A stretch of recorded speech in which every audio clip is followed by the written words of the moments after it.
Why is it so many people don't get a text back after a first date? In this video, I want to give you 3 things that you can do on a date that make it much more likely that that date turns into another date. The idea for this came from someone I recently coached who came to me and said, I had a very difficult marriage. It has left me very guarded after the divorce. I had to become independent. I had to become my own person. And now when I date, I get told a lot that I am scary, that I am intimidating, and it doesn't seem to go anywhere. What's going on? Anyone out there who has been hurt a lot will naturally be on guard when they're dating again. We are looking for red flags. We're looking for warning signs that someone has an agenda, an ulterior motive, that they are going to hurt us. And when we go into a date with that energy, it can come across as a very strong energy. It can come across as an energy that says, I don't need anyone. It can come across as a lack of vulnerability.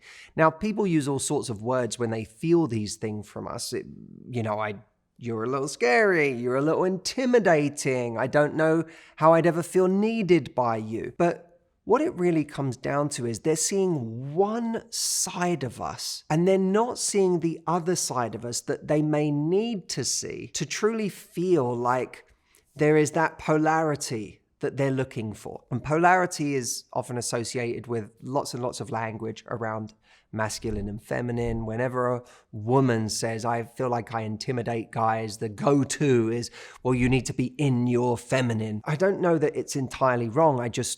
I end up getting a little bit bored and frankly confused by the language around these things. And it ends up becoming a kind of obsession with masculine and feminine, and one that I don't find all that interesting. To me, dates need polarity. People need polarity, especially in romantic situations. We need to know that we both are, not all the time, but sometimes in an energy that is attractive to the other person. And I don't think we need to be that energy all the time. I think it's just we need to be that energy enough that someone sees that they have that magnetism in that way with you some of the time. Let's take this woman that came to me. She would show up on a date very guarded. She'd almost show up with that kind of boss-like energy, independent, done a lot in her life, taken care of a lot in her life. And I believe that it was stopping the person on the date from really getting to know the real her. So I'm going to tell you 3 things that I told her that if you find that you're guarded and it makes you cover up other parts of yourselves, the softer, more sensitive, more playful, more fun part of yourself, the more affectionate part of yourself, then I think these are really going to help you. Number 1, lead with your most beautiful energy. Now, you get to decide what your most beautiful energy is, but imagine yourself around the people that you're most comfortable with. Imagine yourself if you were bringing out your core and what that core is really like, whether it's a very affectionate person, very sweet person, a very playful person, a person who laughs a lot, a person who is very smiley, a person who's very curious, very interested. Bring that person forward first. Now, many people struggle to do that because they've been hurt before. So they show up to a date with their guard up because they're trying to protect themselves and they don't want to get hurt again. What we have to do is flip our normal way of doing things. Instead of bringing the version of us that is guarded and in control all the time and doesn't need anybody and can handle it all on our own, and then if someone proves themselves to be lovely and have good intentions and be worthy of our time and energy, we soften up and start bringing them all of the good stuff. We should flip it and say, I'm going to bring them the good stuff, not in terms of, my time and my investment and my intimacy, but in terms of energy on a date, I'm going to bring them the good stuff. And then if at any point I find that they're not really trying, they're inconsistent, they're disrespectful, or they're just not giving me enough, that's when the independent me comes out. The strong, independent energy can come along when it's needed. It's not something that we have to lead with in the beginning, because being on a date is not about showing up and showing how strong you are. Being on a date is about showing up and connecting with another human being. Hey guys, for anyone who is watching this and wants to not simply watch my videos on YouTube, which I very much appreciate, but actually wants to come on a coaching journey with me to get results faster in your love life, I have a free event called Dating with Results that you can watch right now. In it, I show you the reasons we're struggling so much in love, and I help you understand the practical things that you can start doing this week to find love faster. Come over to datingwithresults.com. You can watch this event for free. This is not a paid ticket event. It's just my way of giving you something practical and substantial that can help you exponentially in your love life if it's a priority for you right now. Go over to datingwithresults.com and I'll see you over there for this amazing event. The second thing to bring on a date is vulnerability. Vulnerability isn't, by the way, sharing all of your worst stories early on in the dating process. It's not about revealing information that someone shouldn't know about you that quickly.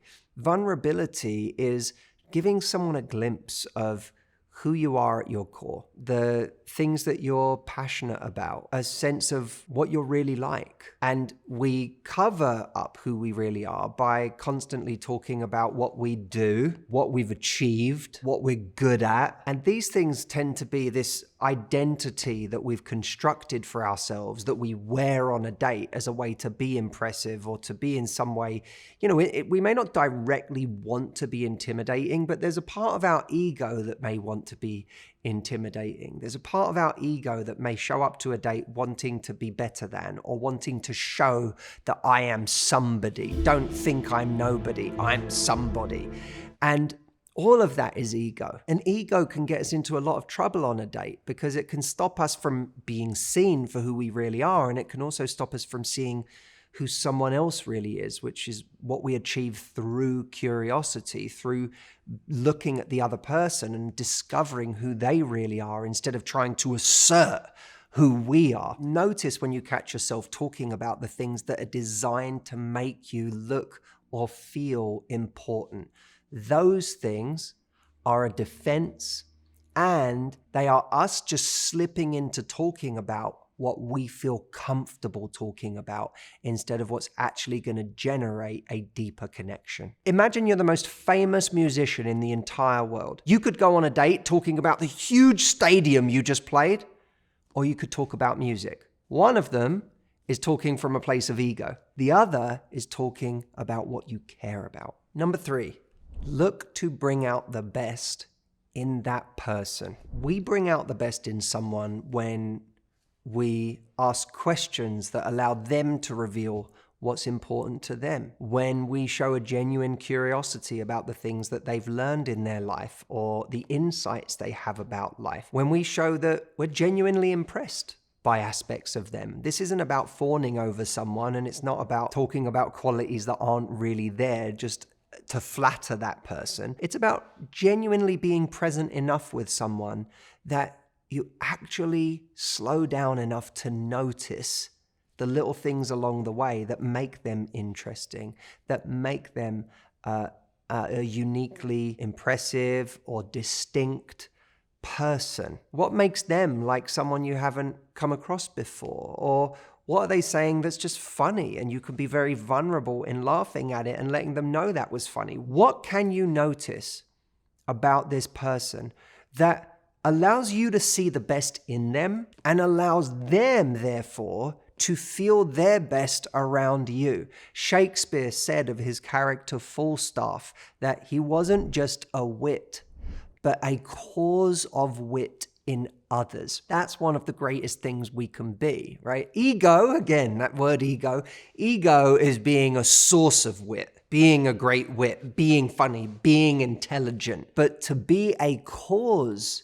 of intelligence in others, a cause of wit in others. If we can be the person that brings out these great qualities in other people, then they will feel their best around us. They will feel appreciated by us. Again, so many of us are so concerned with showing how impressive we are on a date that we don't make someone else feel like they're their best around us. And by the way, There's always going to be a criticism of this kind of content, that whenever someone says, I keep intimidating people, what do I do?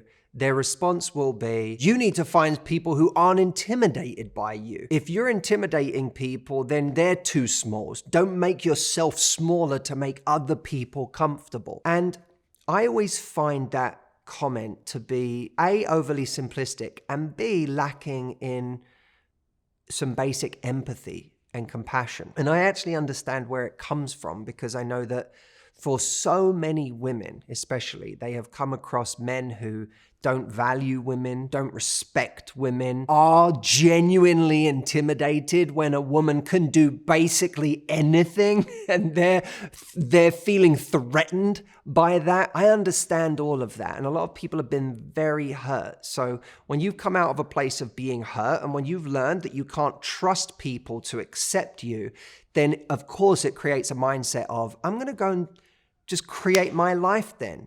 Fuck this whole thing. I'm just going to go and create my life and be my best self and stop feeling like I need to dim my light for anybody because I put up with that for way too long. I understand the origins of that kind of feeling, but I think what we have to do is almost step back from the kind of baggage of our history, the baggage of gender that comes up a lot in videos like this, and instead just go, everybody wants to feel needed. Everybody wants to feel like they have something to contribute. And are we the kind of person that when we're around people, whether it's in life or on a date, that makes others feel like they have something they can bring to the table, something that makes them feel like they would be a necessary part of a team with us? I remember listening to Ed Catmull, the former president of Pixar, talk about creativity at Pixar and how important it was that directors got given a voice and that they weren't just dwarfed by more powerful voices in the room. And one of those powerful voices was Steve Jobs. Steve Jobs owned Pixar. And Ed begged Steve not to be in the room when all of the directors were collaborating creatively about the movie, because what he knew is that if Steve Jobs came into the room, all of a sudden it would shut people down.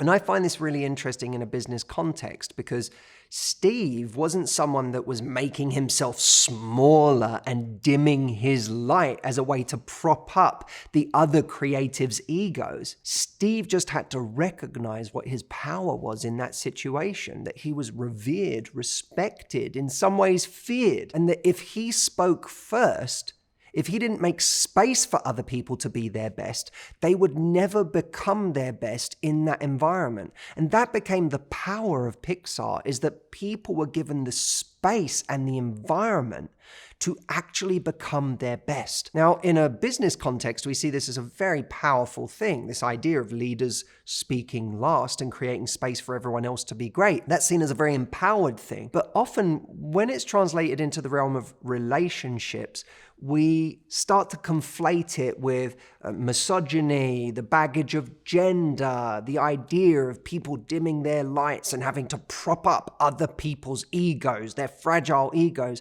And I actually find that to be a massive distraction. I'm not saying that there aren't dynamics where a clear misogyny occurs. What I'm saying is people will want to be around us if the way that we bring our force, our power to the table, still makes space for their power, still makes space for them to be their best around us and to feel like we bring out and see the best in them. If you want to create more second dates, lead with your best energy instead of holding it back until you feel safe. Number 2, show your vulnerability. And number 3, bring out the best in the person opposite you by the way you are around them. Let me know in the comments what you think about all of this. Let me know what you're interested in about what I've talked about, what you'd like more of, and anything you'd like to add of your own. I look forward to reading your comments. And if you enjoyed this video, watch this one next, because if you've liked this, I think you're really going to love this one. All right, take care, and I'll see you soon.